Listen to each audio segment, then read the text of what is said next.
तो नमस्कार साथियों, स्वागत है आपका टीजीटी पीजीटी आर्ट के यूट्यूब प्लेटफॉर्म पे। आप सब ने एक अपडेट देखा होगा कि जो नोट्स है मेरा, आप सब लोग बहुत दिन से कह रहे थे कि सर तैयार करिए, उससे जल्दी से लाइए। तो फाइनली आ चुका है। कल उसकी पहली खेप स्टूडेंट तक पहुंचा भी दी गई है। यहाँ से कोरियर कर दिया गया है और बहुत सारे स्टूडेंट उसे प्राप्त भी कर रहे हैं। आप लोग भी अगर संपूर्ण नोट्स बुक करवाना चाहते हैं तो जल्दी से जल्दी बुक करवा लीजिए। अभी उसकी संख्या जो है बहुत ही सीमित है, तो जो जल्दी बुक करेंगे उनको जल्दी मिलेगा। बाकी मैं कहीं जा नहीं रहा हूँ, जब भी आप चाहेंगे मिलेगा। अभी तुरंत मिल जाएगा, बाकी बाद में थोड़ा वक्त लग सकता है। आज का जो सेशन है इसमें हम बात करेंगे कौन सी किताबें पढ़ें। कल के लाइव में हमारे बहुत सारे स्टूडेंट ने इस बात पर चर्चा करने का प्रयास किया कि सर थोड़ा समझाइए कला टीजीटी के बारे में और कौन कौन सी किताबें पढ़ना है, इसके बारे में भी आप एक वीडियो बनाइए। हालांकि इससे पहले मैं कई बार छोटे छोटे सेमिनार में ये चीज़ समझा चुका हूँ कि कैसे बुक को पढ़ना है, कैसे बुक का चयन करना है, लेकिन फिर भी कई और उनके सवाल थे जो लगातार वो कर रहे थे। और आप सबके सवालों का जवाब देना मेरा नैतिक जो है धर्म है, मेरी नैतिक जिम्मेदारी है। इसलिए मैं आप सबके समक्ष उपलब्ध हूँ उन सवालों का जवाब देने के लिए। तो आज हम समझने का प्रयास यही करेंगे कि टीजीटी कला जो आगामी भर्ती आने वाली है उसकी तैयारी को कैसे बेहतर तरीके से करने के लिए पुस्तकों का चुनाव करें और हम अपनी तैयारी को ऐसा करें कि आने वाले समय में हम भी कला अध्यापक बन जाएं। तो इस सेशन में आखिर तक अगर आप रहेंगे तो निश्चित तौर पर आपको कुछ ना कुछ ऐसा चीज़ मिलेगा जो आपकी तैयारी में चार चांद लगा सकता है। तो ज़्यादा लंबा सेमिनार नहीं चलेगा, लेकिन जितना चलेगा आप पूरा देखना, ठीक है ना। तो हम यही समझने का प्रयास करेंगे कि टीजीटी कला के लिए हमें कौन सी किताबों का चयन करना चाहिए और क्यों करना चाहिए, ठीक है ना। TGT art. और अगर हम बात करें कि किताबों का चयन कैसे करें, कौन सी किताब लें, क्यों लें, सवाल कहाँ से आते हैं। इतने सारे लेखक हैं ना। स्टूडेंट मुझे फ़ोन करके पूछता है कि सर डॉक्टर रीता प्रताप, अविनाश बहादुर वर्मा, राकेश गोस्वामी, रवि शाखालकर और बहुत सारे अलग अलग चितेरा, कुछ नए कलाकार आ गए हैं जिन्होंने अपनी किताबें लिखी हैं। तो एकदम भरमार है किताबों की। तो क्या वो सभी किताबें टीजीटी ओरिएंटेड हैं, क्या वो आपके एग्ज़ाम में हेल्प कर सकती हैं या नहीं कर सकती हैं, ये समझना बहुत ज़रूरी है। अगर इस गुणा गणित को आप समझ गए तो निश्चित तौर पर आपको सफलता मिल सकती है। और जैसे कि कंटेंट जो है ना वो कंफ्यूज भी बहुत करता है। कई बिना कंटेंट की तो तैयारी हो ही नहीं सकती है, लेकिन अगर कंटेंट बहुत ज़्यादा है तो एक डायलेमा आपके दिमाग में होता है, द्वंद्व होता है। जब दो सही रास्ते दिखाई पड़ते हैं तो किस पर चलना है, कौन सा ज़्यादा बेहतर है, ये डायलेमा की स्थिति होती है। कंटेंट आपको बहुत सारे मार्केट में मिल जाएंगे। आप किसी किताब की दुकान पर जाइए, टीजीटी कला की तैयारी करनी है तो आपके सामने 10-20 किताब रख देगा, आप इसको ले लीजिए। आप किसी अध्यापक को पूछेंगे तो अपना व्यक्तिगत राय दे देगा, आप मेरे से पूछेंगे तो मेरे समझ की जो चीज़ें हैं उस पर मैं अपना राय दे दूंगा, किसी दूसरे से आप पूछेंगे तो अपनी राय दे देगा। लेकिन राय चंद बनने से काम नहीं होगा, तथ्य पर बात करना पड़ेगा, रीजनेबल बात करना पड़ेगा, तब जाकर के आप सही फैसले को ले पाएंगे। तो मेरा प्रयास ये होगा कि मैं आज कुछ तथ्य के साथ आपके सामने बातों को रखूँगा जिसका फ़ायदा आप उठा सकते हैं किताबों के चयन में। और बहुत महत्वपूर्ण है, क्योंकि जब कंटेंट ही कंफर्म नहीं हो रहा है कि कहाँ से पढ़ना, फिर तैयारी कैसे होगी। तो रिक्वायरमेंट्स पहले हम देखेंगे कि टीजीटी कला में रिक्वायरमेंट्स किस चीज़ की, सवाल कैसे पूछे जाते हैं। तो आप सभी इस बात से सहमत होंगे जिन्होंने एक भी बार पेपर देखा है। एग्ज़ाम दिया है कि नहीं दिया है अलग बात है, कभी भी 2, 4, 10 सवाल भी देखा है तो वे इस एक चीज़ पर सहमत नज़र आएंगे कि जो सवाल पूछे जाते हैं टीजीटी कला में वो तथ्यात्मक होते हैं। क्या होते हैं? तथ्यात्मक होते हैं। जो अंग्रेज हमारे साथी हैं वो इसे फैक्ट कहते हैं। क्या कहते हैं? फैक्ट कहते हैं। और प्रश्नों की प्रकृति को क्या कहते हैं कि फैक्चुअल प्रश्न आते हैं, तथ्य सीधे सीधे पूछा जाता है।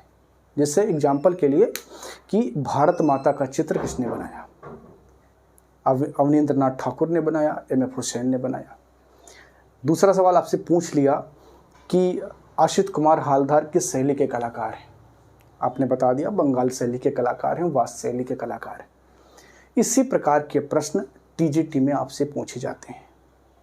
अब अगर कट ऑफ का स्तर इस प्रकार होता कि 125 प्रश्नों में 100 के आसपास सिलेक्शन हो जाता तो हम कहते कि आप कोई प्रीवियस ईयर का पेपर उठा लीजिए और उसे सॉल्व कर डालिए, निश्चित तौर पर आप यहाँ पर पहुँच सकते हैं। लेकिन कट ऑफ का जो लेवल है 2021 में, उसने सबको चौंका दिया।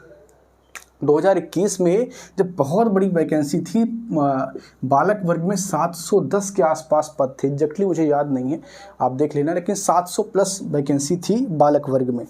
और उसके बावजूद अगर आप जनरल का कट ऑफ देखेंगे तो जनरल का कट ऑफ 110 के आसपास था, ओबीसी का कट ऑफ जो है 105 के आसपास था, और एससी का कट ऑफ जो है वो 100 के आसपास था।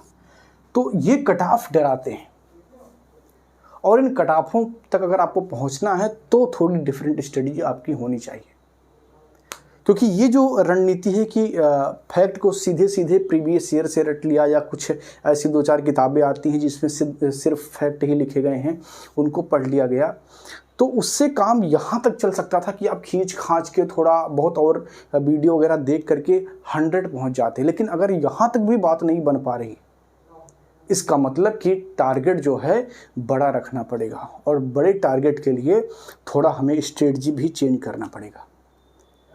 ऐसा क्यों करना है?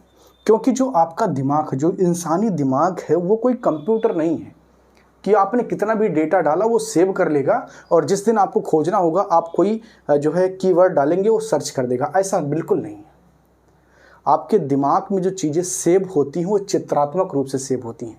आपका दिमाग शब्दों को नहीं पहचानता, वो चित्रों को पहचानता है। और चित्र कब बनता है? जब समझ आपकी होगी। अभी मैं आपको बताऊं कि कश्मीर में एक जो है सेब होता है जो मिट्टी के कलर का होता है। आप कहेंगे खूब मजाक कर रहे हो आप, आपके दिमाग में वो सेब ही नहीं बन पाएगा कि भाई सेब तो आपने लाल कलर का देखा है, हरे सेब भी आपने देखे होंगे, लेकिन मिट्टी कलर का सेब आपके दिमाग में वो चीज़ बन नहीं पाएगा। और जो चीज़ आप दिमाग से इमेजिन नहीं कर सकते ना, वो शब्द आपके दिमाग में रुकते नहीं, आए और चले गए। जब कोई चीज़ आप सुनते हैं, आपका दिमाग उसको विजुलाइज कर लेता है, तो ये एक अस्थायित्व इन्फॉर्मेशन आपके दिमाग में सेव हो जाता है। तो इसलिए हमेशा पढ़ने का तरीका अंडरस्टैंडिंग लेवल पर लेकर के चाहिए। सिर्फ शब्दों को सुन करके रटने का प्रयास करेंगे तो आपका दिमाग एग्जाम हॉल में आपके साथ धोखा कर जाएगा। जैसे ही आप 2 विकल्प देखेंगे आप कन्फ्यूज हो जाएंगे। अच्छा, अब्दुल रहमान चुगताई किस शैली के कलाकार हैं? अब आपने देखा कि मुग़ल शैली के कलाकारों में आपने बहुत खान और फलाना ढिमका आपने नाम सुना था, आपको लगा कि यार मुस्लिम में मुग़ल के ही लगा दो, गलत हो जाएगा। अब्दुल रहमान चुगताई बंगाल शैली के कलाकार है, अवनींद्रनाथ टैगोर किसी। तो ये समझ कब विकसित होगी? जब आपका विषय पर अच्छे से पकड़ होगा, सिर्फ रटने से नहीं काम होगा। तो अगर विषय पर पकड़ बनानी है तो उसके लिए फिर किताबें आपको कैसे चयन करना है, और किन किताबों तक अगर आप पहुंचते हैं तो आपका काम बन सकता है, या किस प्रकार के नोट्स अगर आप लेते हैं तो आपका काम बन सकता है, इस पर हमें चर्चा करनी। तो आप ये समझ गए कि हमारी रिक्वायरमेंट क्या है। हमें तथ्य तो जानने हैं, लेकिन हमें समझ भी विकसित करना है। बिना समझ विकसित किए काम नहीं होगा। तथ्य तभी आपके दिमाग में चिपकेंगे जब समझ का एक पूरा जो है लेई आपके दिमाग में तैयार होगा, तो जा कर के तथ्य उसमें चिपक जाएंगे, याद करना आसान हो जाएगा। तो बुक्स के चयन में सबसे महत्वपूर्ण जो एक किताब है डॉक्टर रीता प्रताप की। यहाँ पर मैं कंफर्म करूँ कि किसी भी बुक का मैं प्रचार नहीं कर रहा हूँ, ना किसी भी पब्लिशर से मैंने कोई पैसा लिया है। मेरा काम यह है कि विद्यार्थियों को मैं वो चीज़ बताऊं जो उनके लिए बहुत इम्पॉर्टेंट है, जिससे उनका काम हो सकता है। डॉक्टर रीता प्रताप की जो बुक है ये बेसिक रीडिंग के लिए बहुत अच्छी है। अगर आपको बेसिक रीडिंग करना है कला के बारे में, और ये जो बुक है ये भारतीय चित्रकला एवं मूर्तिकला के इतिहास के लिए, ठीक है ना, भारतीय चित्रकला एवं मूर्तिकला के इतिहास के लिए, और ये बेसिक रीडिंग के लिए बहुत अच्छी बुक है। आपको एक सामान्य समझ अगर कला विषय बनाना है, मैं देखता हूँ कि कला विषय में अधिकतर जो स्टूडेंट है वो किस बैकग्राउंड से आए हैं, कोई साइंस बैकग्राउंड से है, कोई आर्ट बैकग्राउंड से है, लेकिन ना जो है कला का नहीं है, और प्राविधिक कला करके इस क्षेत्र में आ गया है। अब प्राविधिक कला अगर आप करके आते हैं तो इसका मतलब कि कला में आपकी जो जानकारी है वो शून्य है। आपको कुछ नहीं पता, आपको नहीं पता टेम्परा क्या होता है, आपको पता ही नहीं कि वास्तु शैली क्या होता है, आपको फ्रेस्को नहीं पता है कि क्या होता है, आपको भित्ति चित्रण नहीं पता है क्या होता है, मोज़ेक क्या होता है, कुछ नहीं। ये शब्दावली भी आपको नए लगेंगे। तो अगर ये शब्दावली नए आपको लगे तो निश्चित तौर पर आप कनेक्ट नहीं कर पाएंगे और अपने दिमाग पर आप कितना प्रेशर डालेंगे, वो याद नहीं कर पाएगा चीज़ों को। तो समझ विकसित करना पड़ेगा और उस समझ को विकसित करने के लिए बेसिक रीडिंग बहुत ज़रूरी है। और वो बेसिक रीडिंग आप डॉक्टर रीता प्रताप की इस पुस्तक से कर सकते हैं। यहाँ पर ध्यान देना कि मैं टीजीटी के लिए बात कर रहा हूँ, टीजीटी के लिए। डॉक्टर रीता प्रताप की पुस्तक से बेसिक रीडिंग आप कर सकते हैं, चीज़ों को समझ सकते हैं। भाषा ठीक है, भाषा सरल है। अब यहाँ पर हर चीज़ का एक ही पहलू नहीं होता है, हर सिक्के के दो पहलू होते हैं। डॉक्टर रीता प्रताप की पुस्तक में कुछ तथ्य ऐसे भी हैं जो कि गलत काट दिए गए हैं चयन बोर्ड के द्वारा। अब आप कहेंगे कि सर ये तो फिर गड़बड़ हो जाएगा, हमने कुछ पढ़ लिया और बाद में चयन बोर्ड ने इसको काट दिया। मैं कहता हूँ कि 100% सत्य तो कुछ है ही नहीं, 100% सत्य तो कुछ नहीं है सब में कुछ ना कुछ कमियां हैं। लेकिन हमें करना क्या है कि उन कमियों को भी जानना है और उनकी अच्छाइयों को भी पहचानना है। तो मैंने दोनों चीज़ आपको बताया कि अगर आपको बेसिक रीडिंग करनी है कला की तो डॉक्टर रीता प्रताप की बुक अच्छी बुक है। बेसिक रीडिंग आपकी इससे हो जाएगी। और किसकी? भारतीय चित्रकला एवं मूर्तिकला के इतिहास की। और आपकी टीजीटी का जो सिलेबस है वो बेसिकली यही है। हाँ, इसमें ऐड होता है वेस्टर्न आर्ट, थोड़ा सा ऐड होता है। वेस्टर्न आर्ट से भी सवाल आते हैं, हालांकि बहुत सारे अध्यापक इसको पढ़ाने से बचते हैं क्योंकि इसकी टर्मिनोलॉजी बहुत टफ होती है और सिलेबस में नहीं लिखा इसलिए पढ़ाते भी नहीं। लेकिन मैं पूरा पढ़ाता हूँ, टीजीटी वालों को भी मैं पूरा वेस्टर्न आर्ट एक तरफ से पढ़ाता हूँ। ये टफ है पढ़ाना, आसान नहीं है। इसीलिए बहुत सारे लोग कह के छोड़ देते हैं कि सिलेबस में नहीं, टीजीटी के सिलेबस में लिखा ही नहीं है। और सत्य है कि नहीं लिखा है। तो इसके लिए थोड़ा सा अलग स्ट्रेटजी होगा, अभी हम उस पर बात करेंगे। लेकिन अगर आप इंडियन आर्ट हिस्ट्री पर अगर बात करते हैं तो डॉक्टर रीता प्रताप की जो बुक है ये बेसिक रीडिंग के लिए बेस्ट बुक है। ठीक है ना। जो गलतियां हैं, इन गलतियों को पकड़ने के लिए दो प्रकार के व्यक्ति आपका जो है सहयोग कर सकते हैं। एक तो वो व्यक्ति जो आपके कोई जो है रिलेटिव हैं और कला फील्ड में उनका अनुभव ठीक ठाक है, यानी कि उन्होंने चयन बोर्ड की प्रकृति को समझा है, वो जानते हैं कि पेपर कैसे आते हैं, कौन से सवाल कभी चयन बोर्ड ने गलत काट दिए थे, विवाद किस सवाल पर हुआ था। अगर इन सारी चीज़ों को वो समझते हैं तो वो आपका हेल्प कर सकते हैं। और अगर ऐसे कोई व्यक्ति आपके आसपास नहीं है, आपके साथ नहीं है, आपके जानने वालों में नहीं है, तो निश्चित तौर पर आपको किसी न किसी अध्यापक का सहारा जरूर लेना चाहिए, क्योंकि बिना इसके आपका नैया जो है पार लगना थोड़ा मुश्किल हो जाएगा।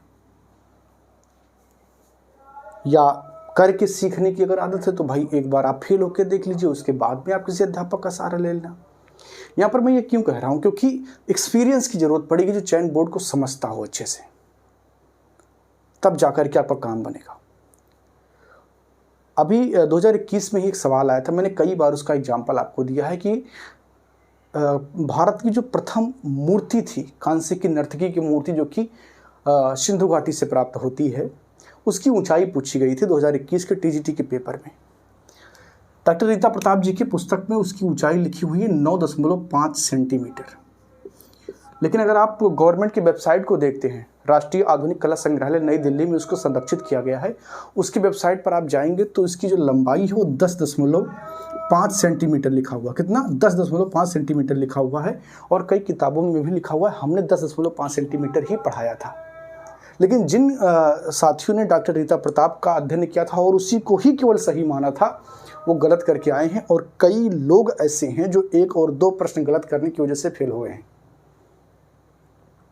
तो दोनों चीज इसके साथ में है कि बेसिक रीडिंग के लिए बेहतर है, लेकिन जो गलती है इसकी वो आपको पकड़ना होगा। अगर उसको आप नहीं पकड़ पाए तो ये कैजुअलिटी आपके साथ हो सकती है, ये दुर्घटना आपके साथ भी हो सकती है कि आप 1-2 क्वेश्चन उसी का पढ़ के जाएं, गलत हो जाएं। देखिए, आर्ट के सब्जेक्ट में कोई भी विषय हो, चाहे वो इतिहास हो, भूगोल हो, कुछ भी हो, यहाँ पर अवधारणाएं जो हैं बहुत रिजिड नहीं होती हैं। यहाँ लिबरल अवधारणाएं होती हैं कि जो है, और खासकर इतिहास में, क्योंकि इतिहास की जो जानकारी है ना, वो कई प्रकार के स्रोतों पर विचार करके बनाई जाती है, एग्जैक्टली कुछ नहीं पता होता। अब जिन लोगों ने लिखा सिंधु घाटी सभ्यता के बारे में, थे थोड़ी सिंधु घाटी सभ्यता के टाइम पर, खुदाई कब स्टार्ट हुआ? 1921 में खुदाई स्टार्ट हुआ। और हड़प्पा सभ्यता कब की है? ईसा मसीह के जन्म के 2500 वर्ष पूर्व की। जानकारी का स्रोत क्या है? पुरातात्विक वस्तुएं उसकी जानकारी का स्रोत है। अब किसी चीज को देख करके मुझे भोलेनाथ का रूप लग रहा है और किसी दूसरे को फव्वारा लग रहा है। समझ रहे ना अभी जो मामला चल रहा है? तो इसी प्रकार इतिहासकार भी जब किसी पुरानी चीज को देखते हैं तो अलग अलग अवधारणाएं बनाते हैं, कंफ्यूजन की स्थिति में जाते हैं वो, तो वो अपना अलग अलग मत देते हैं और कई बार उसमें कंफ्यूजन हो जाता है। तो इतिहास के सब्जेक्ट में बहुत रिजिड नहीं होना, हर प्रकार के विचारों को आपको अपने पास आने देना है और ये देखना कि आपके लिए कौन सी उपयोगी है। अगर आपको कला अध्यापक बनना है, आपको पीएचडी नहीं करना है, तो आपको ये चीज़ जानना होगा कि चयन बोर्ड ने किस पर्टिकुलर सवाल का आंसर क्या माना है, उससे आपका काम होगा। नहीं तो आप बैठ के रिसर्च करते रहिए इंची टेप लेकर के कि कांसे की मूर्ति की ऊंचाई 9.5 है कि 12.5 है कि 10.5 है।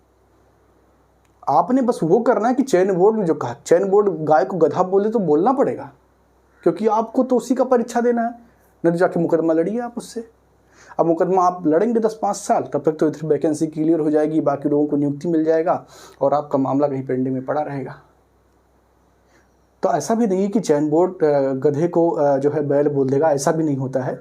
तो थोड़े बहुत ऐसे कन्फ्यूजन हैं, उनमें आपको डिपेंडेंट होना होता है कि चयन बोर्ड किस तथ्य को सही मान रहा है, क्योंकि किसी दूसरे किताब में किसी दूसरे इतिहासकार ने, किसी दूसरे लेखक ने कुछ और लिख के रखा जिसको चयन बोर्ड ने सही मान लिया।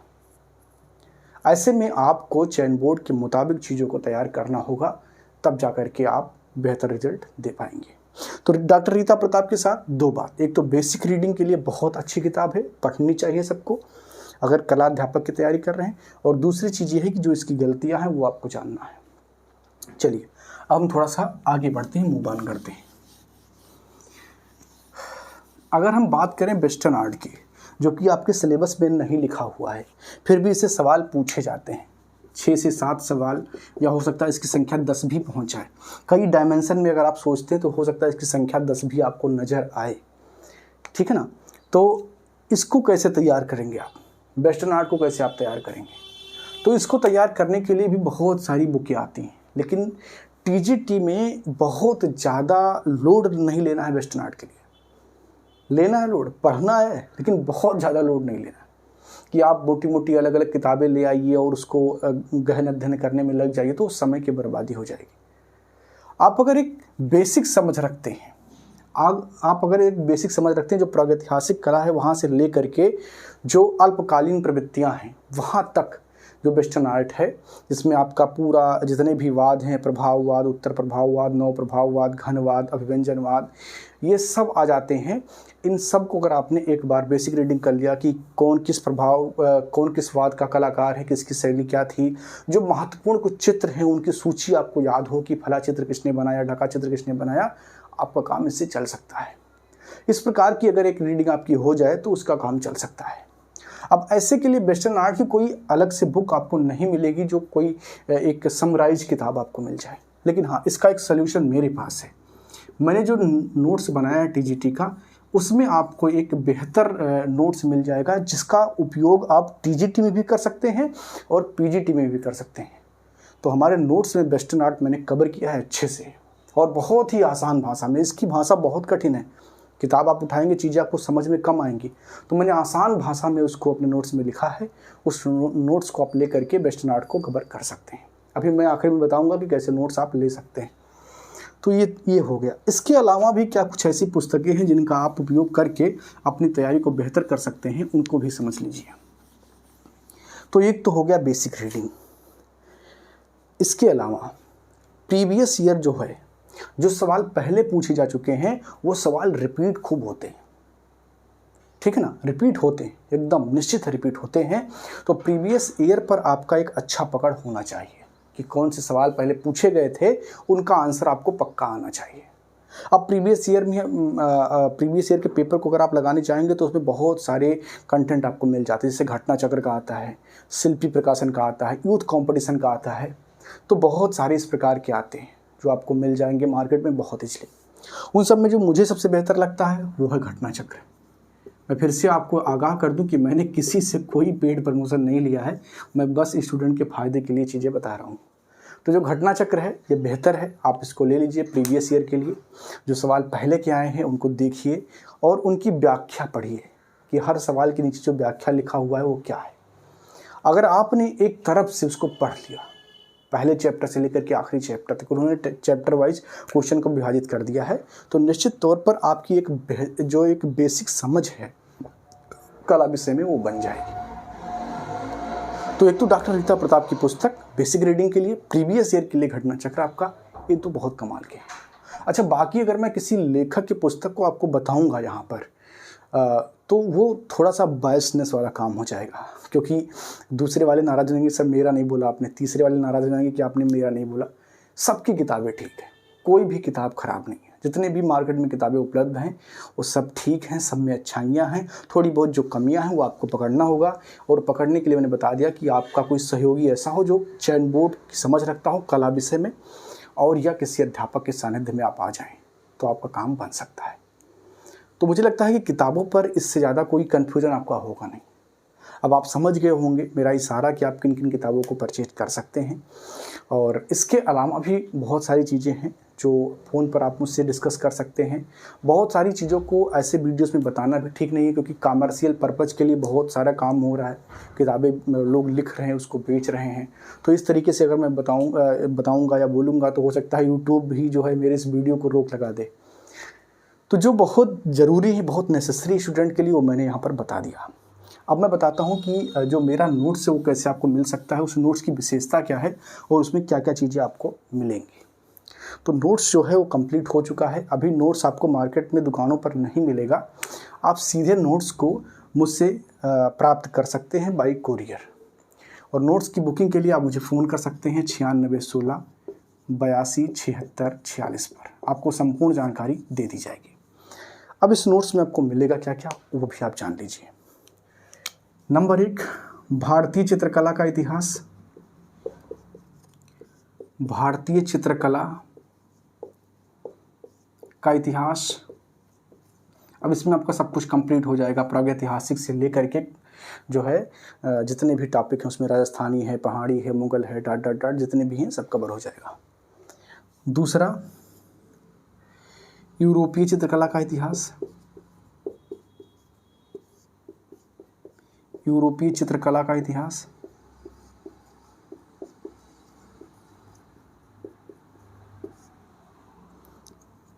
तीसरा है समकालीन कलाकार। समकालीन कलाकार। समकालीन कलाकार। चौथा, चित्र एवं चित्रकारों की सूची।